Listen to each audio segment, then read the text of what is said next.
सबैजनालाई विशेष धन्यवाद दिँदै हाम्रो गुरुहरूलाई विशेष नमस्कार गर्न चाहन्छु सबैजना।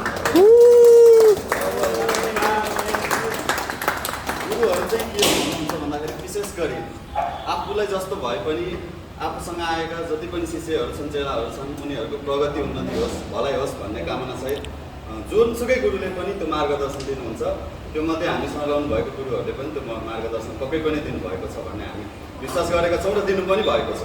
त्यो कारणले गर्दाखेरि आज गुरु पूर्णिमाको विशेष अवसरमा हामीले सबैजनाले चाहिँ उहाँहरूलाई सम्मानका साथ पहिलो नम्बरमा एउटा गीत गाएर सबैजनाले साथ दिएर सम्मान गरिदिनु होला। त्यसपछि हामी गुरु पूर्णिमा फेरि मनाउँदैछौँ है त। सबैजनाले गाउनुहोस् है।